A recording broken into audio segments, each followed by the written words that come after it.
വീണ്ടും വാർത്തകളിലേക്ക്. കേന്ദ്രമന്ത്രി ധർമ്മേന്ദ്ര പ്രധാന്റെ രാജി ആവശ്യപ്പെട്ടുള്ള പ്രതിപക്ഷ ബഹളത്തിൽ പാർലമെന്റിന്റെ ഇരു സഭകളും തടസ്സപ്പെട്ടു. ലോക്സഭയും രാജ്യസഭയും 12 മണിവരെ നിർത്തിവെച്ചു. സർക്കാർ ചർച്ചയ്ക്ക് തയ്യാറാണെന്ന് കേന്ദ്രമന്ത്രി കിരൺ റിജിജു രാജ്യസഭയിൽ അറിയിച്ചു. നീറ്റ് ചോദ്യപേപ്പർ ചോർച്ചാ കേസ് പരിഗണിക്കാൻ ഫാസ്റ്റ് ട്രാക്ക് കോടതി കൊണ്ടുവരുമെന്ന് റിജിജു ഉറപ്പു നൽകി. എന്നാൽ വിദ്യാഭ്യാസ മന്ത്രി രാജിവെച്ചാൽ ചർച്ചയാകാം എന്ന നിലപാടാണ് പ്രതിപക്ഷം സ്വീകരിച്ചത്.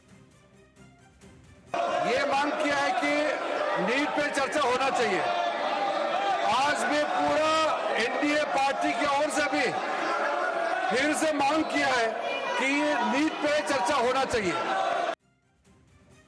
പാർലമെന്റിന് പുറത്തും ഭരണപക്ഷവും പ്രതിപക്ഷവും മുദ്രാവാക്യ വിളികളുമായി നേർക്കുനേർ ഏറ്റുമുട്ടി.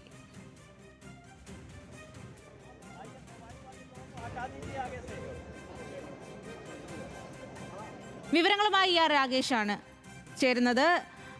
ന്യൂസ് ഡെസ്കിൽ നിന്നും. രാഗേഷ്, എന്തായാലും കാര്യങ്ങൾ കൂടുതൽ പ്രക്ഷുബ്ധമാകും എന്നുള്ള കാര്യത്തിൽ സംശയമില്ല എന്നുള്ളതാണ്.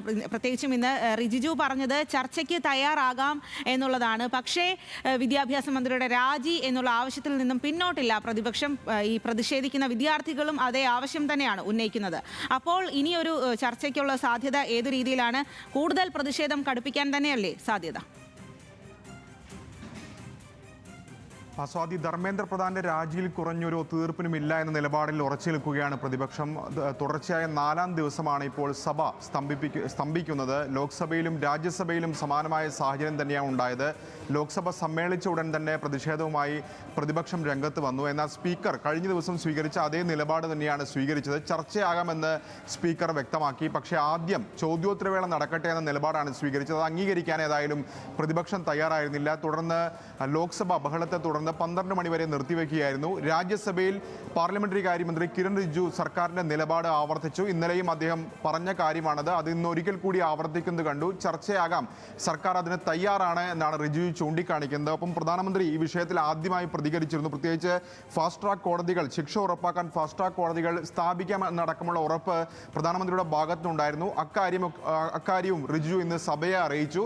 പക്ഷേ സഭ ചൂണ്ടിക്കാണിച്ച പ്രധാനപ്പെട്ട കാര്യം, ഒന്ന്, ചട്ടം 267 പ്രകാരം ചർച്ച വേണമെന്നൊരു ആവശ്യം രാജ്യസഭയിൽ ഏതായാലും പ്രതിപക്ഷം ഉന്നയിക്കുന്നുണ്ട്. അങ്ങനെ ചർച്ച നടക്കുമ്പോൾ പോലും അതിനു മുമ്പ് മന്ത്രി രാജിവെക്കണമെന്ന ആവശ്യമാണ് പ്രതിപക്ഷം ഉന്നയിക്കുന്നത്. മല്ലികാർജ്ജുൻ ഖർഗെ ഇക്കാര്യം ഇന്ന് വീണ്ടും സഭയിൽ ആവർത്തിക്കുകയും ചെയ്തു.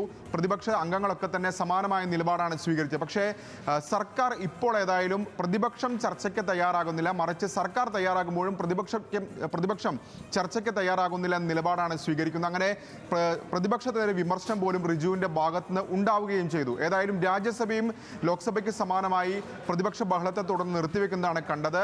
12 മണി വരെ ഇപ്പോൾ ഈ 2 സഭകളും നിർത്തിവെച്ചിട്ടുണ്ട്. ഏതായാലും ഈ ആഴ്ച ഈ പ്രതിഷേധവുമായി മുന്നോട്ട് പോകാൻ തന്നെയാണ് സാധ്യത. പക്ഷേ സർക്കാരിന്റെ ഭാഗത്തുനിന്ന് ഈ ചർച്ചയ്ക്കുള്ള ശ്രമം തുടരുമെന്ന ഉറപ്പാണ്. പ്രതിപക്ഷം ഏതായാലും ഈ ഘട്ടത്തിൽ വിട്ടുവീഴ്ചയ്ക്ക് തയ്യാറായിട്ടില്ല.